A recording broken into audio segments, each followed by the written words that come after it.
Yo, what's up, everybody out there in YouTube land? Triple B's is back in the haunted basement once again. And in this video, I'm doing a review on Book of Shadows Blair Witch Part 2. For y'all who don't know about this movie, it is a 2000 horror film that is a follow up to the cult classic, The Blair Witch Project. And in this film, we're going to have a group of characters obsessed with the Blair Witch in their own ways go to the Black Hills to investigate. In November of 1999, fans and tourists of the film of the Blair Witch descend to the town of Burkittsville, Maryland, where the film was set. Local resident Jeff, a former psychiatric patient, is an obsessed fan, and he takes on a tour to the Black Hills where he can see if they can find any evidence. So he brings on a group of tourists that came to Burkittsville, and they go out into the Black Hills. Amongst the group, there is graduate students, Stephen and Tristan. And unbeknownst to the group, Tristan is pregnant, and they are researching mythology and mass hysteria. Erica, a Wiccan, daughter of a minister. Then we got Kim, a goth with psychic abilities.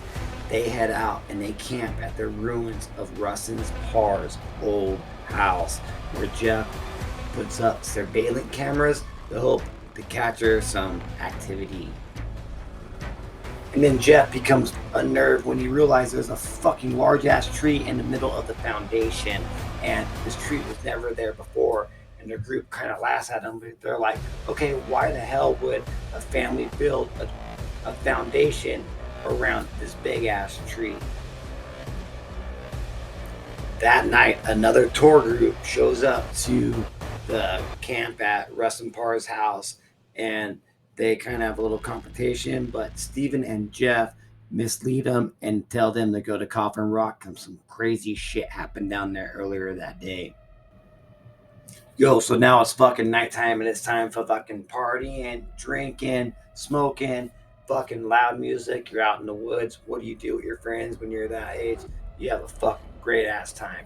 You're fucking drinking, smoking, fires going on, and all of a sudden some crazy shit's going down with an owl. Um, the it's almost like a rock music video in this, but it's fucking pretty fucking sweet. After getting fucked up all night, the team awakens in the morning to Tristan and Steven's research papers all ripped up and it's all over the forest. And Jeff's cameras are all damaged. And then Kim's like, whoa, well, at least the tapes are here. And then he's like, how do you know where the tapes are? She's like, go look where the tapes were found from the original. And Jeff's like, you're fucking crazy. She's like, just look. And then Erica's with him. And he goes over there and looks and he's reaching. And he's like, there's nothing here. There's nothing here. She's like, reach further. And he reaches down. And then all of a sudden, he feels him, pulls him out, and he's just stunned. And he's looking at these tapes. He's looking at him. And Erica looks at him and he looks at her. And she's like, Jeff, are those your tapes? Jeff, are those your tapes? Yes, Erica, those are my tapes. Meanwhile, that is going down. Tristan suffers a miscarriage, and then she is rushed to Burkittsville Hospital where she suffers the miscarriage. And while in the operating room, she sees a young girl that is a ghost and she's walking backwards. And it is a pretty dang trippy scene, and I do enjoy that one.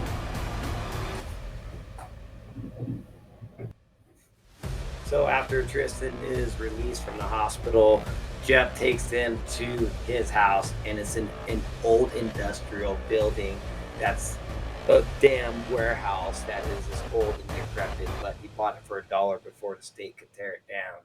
And so he shows them into his store where he's selling a bunch of memorabilia of the Blair Witch, the Black Hills soil, the sticks, hats. He sells it on eBay. And while Tristan is recovering from her miscarriage, the group is looking at the old tapes that was recovered from their investigation. And when they come to find out that they see Erica going backwards on a tree naked, like swinging around backwards on the tree. And she has no recollection of this. And again, Erica has no memory of these events happening, so she goes into the other room and starts praying. As Kim goes and consults her, she realizes that they have these rashes, these symbols on their skin, and they realize they have been marked by the witch. All right, so now Kim borrows Jeff's van to go into town to get some alcohol and some beer. And then when she gets there, she has a little trouble with the locals and Peggy, the cashier. She's able to get out of there with the stuff that she needs. As she's heading back to Jeff's warehouse, she swerves because she sees some kids dressed in some old-time outfits. And when she swerves, she runs into a tree. She gets out to investigate. She looks and there's no kids there. She gets back to the warehouse and she tells Jeff, hey man, I kind of messed up the front of your fender, but I made it back. When Kim goes and grabs the beer that she just purchased from the corner store, she realizes there's a bloody nail file in there. And then the next morning, Jeff looks outside of his window and he looks at his van, and it is totaled. He doesn't even know how she got back to the warehouse with it being undrivable. Now the group realizes that Erica is missing, and they search the whole warehouse and they cannot find her. And so they decide that they would call her father, the minister, and they reach his secretary and they tell the group, hey, he doesn't have any children. Meanwhile, Tristan is acting really bizarre, and then the county sheriff, Crabbins, calls Jeff and informs him to not leave town or the other group because they found disembodied bodies at Coffin Rock the same night that they were camping. And then later on, they find Erica's corpse in the closet. Tristan now starts speaking backwards and chanting, and she's saying how little boys are looking up her skirt when she's dancing. And then that draws a trigger in Kim's mind. It says, hey, Jeff, play your tapes in reverse. And when he does, it triggers something, and it shows that night that happened when they got all fucked up, when they were drinking and smoking. They were actually doing some satanic rituals where Tristan was ordering them to do. And then they had some orgies, and then Tristan told the group to go out to Coffin Rock, where they sent that other tour group, and they go and murder them. And then they murder the other group pretty bad, and then they leave them in a pentagram. And then that is kind of why the sheriff is calling them. But the group has no recollection of this event. They do not remember this at all. Remember, they woke up after their drunken state with Tristan and Steven's research torn up and the cameras that Jeff brought all broken. When the group confronts Tristan, she alternately pleads with them that it wasn't her. Jeff is convinced that she is possessed by the Blair Witch.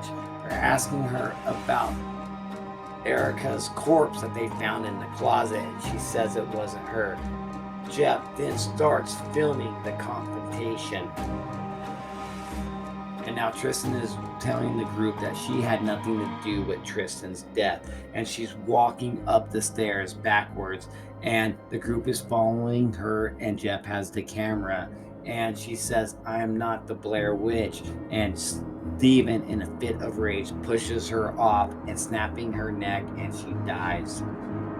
Now later, Jeff, Steven, and Kim are taken by the police and arrested and interrogated for the death of Tristan and Erica, and they all have the same story that we watched through the whole movie. But as they revealed the tapes that they recovered, it shows a totally different story. It shows Jeff naked putting Erica's body into the closet, and then it shows Kim stabbing Peggy with that nail fire that she found in her beard. And then it shows Jeff antagonizing Tristan and like is claiming that she's a fucking witch, and he throws her off the balcony and kills her. Totally different what we saw in the movie. So the tapes don't lie. So the Blair Witch was able to possess everything and make them think what they were doing wasn't actually what they were doing, because the tapes never lie. And how this second one really put a stamp like on how tape and film is used, because the first movie was a found footage movie, and it really was like the very first found footage movie that made a ton of fucking money, and it like put found footage in the genre of horror movies. So it really I love the ending, how they utilize that aspect of found footage. Like, well, no, this film don't fucking lie, this is what really happened. This movie didn't probably do very good when it came out, but god damn, dude, I love this fucking movie so much. It is, maybe it's nostalgia, I don't know, maybe it's because like it was right when DVDs were coming out, and in this DVD they have like a lot of like hidden scenes, or like little things that happen in there where, like, you know, the tombstone will say one thing in one shot, and another shot it will say something else. In a window in the room where Tristan is, where she's walking around, you'll see like the Blair Witch like face or the scream in the window. When she walks past, it's gone. In one spot there's like a pentagram where the dresser is, like lines in the dresser, and then another shot it's not there. So really cool fucking aspects to this movie.